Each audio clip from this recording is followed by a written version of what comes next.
Okay,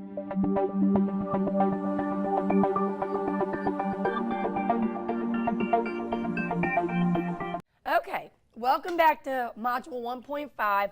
We're learning how to collect like terms. So remember, collect means to bring together. Like terms are terms that are alike. And in algebra, we know terms are alike by looking at their variables. The letters have to be identical to put the terms alike. Now, when we're collecting like terms, collect means to either do addition or subtraction. We know we're going to add or subtract based by the numbers, the signs in front of them. Okay, so no longer are you going to look for just a plus sign to tell you to add or a minus sign to tell you to subtract. You're just going to look at the numbers and the signs in front of them. If the signs are the same, you will add, and if the signs are different, you will subtract. So again, 2 plus 3 is 5, because 2 is positive, 3 is positive, so 5 would be positive. Negative 2 plus negative 3 would be negative 5, because the 2 is negative, the 3 is negative, so when you would add them, the 5 would be negative. But if you have a 3 plus a negative 2, even though I say the word plus, the 3 is positive, the 2 is negative. If they're different signs, you're not going to add, you're going to subtract, give you 1, and then you'll give the answer the sign of the larger number. 3 is larger, it was positive, therefore 1 would be positive. So, we're about to collect like terms. So first of all, how many terms do we have in this expression? Negative 5y to the fourth, minus y, minus 5, plus 5y to the fourth, minus y, plus 15. There are 1, 2, 3, 4, 5, 6 terms. So that is called a polynomial. First thing we have to do is find out which terms are alike and put them together.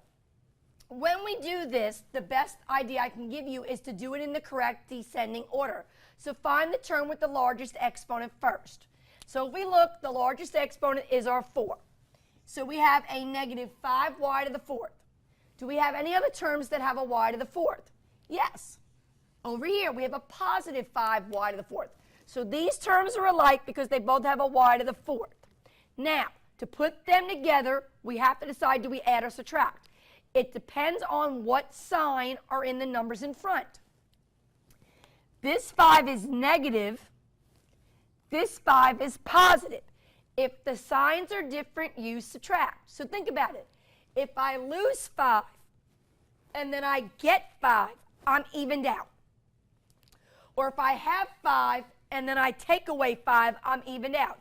We all know from basic arithmetic, 5 plus a negative 5 is 0.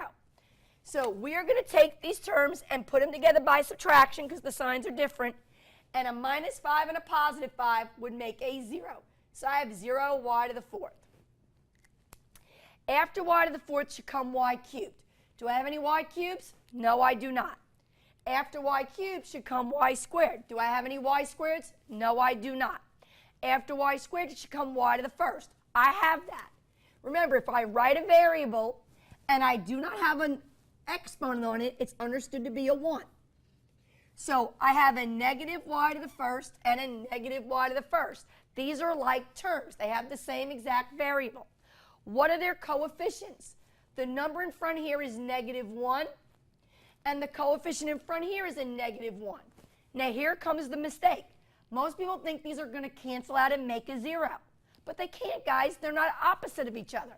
That's a negative 1 and a negative 1. If the signs are the same, then you add. If I lost a yo-yo and I lost a yo-yo, I've lost 2 yo-yos. So if the signs are the same, we add. Negative 1 and negative 1 would add to say negative 2. And that's y to the first. After y to the first, we come y to the 0. Well, we don't write y to the 0 in math. We say that's the constant. So do we have any constants? We sure do. We have a negative 5 and a positive 15. Again, how are we deciding whether to add or subtract? We're looking at the signs. That 5 is negative. That 15 is positive. If they're different signs, you subtract. So if you subtract 5 and 15, 15 minus 5 is 10. How do you decide if it's a positive 10 or a negative 10? You look at the sign of the larger number. The 15 is larger, it's positive, so this 10 has got to be positive. It makes sense. I lost 5, but then I won 15. so I'm ahead 10. Now, this is written in the correct descending order of this expression, but we do not need to write 0y to the 4th, because that means there are no y to the 4ths. So that is not necessary.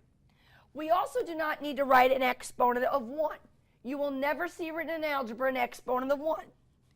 So when we take this polynomial expression and collect like terms, we get negative 2y plus 10. That is two terms, which is called a binomial. It is written in the correct descending order. We can't go any further, guys, because this term has a y, a variable. This one does not. They're not alike, so we can't collect them together. Okay, that's negative 2 yo-yos plus $10. So that's as far as we can go.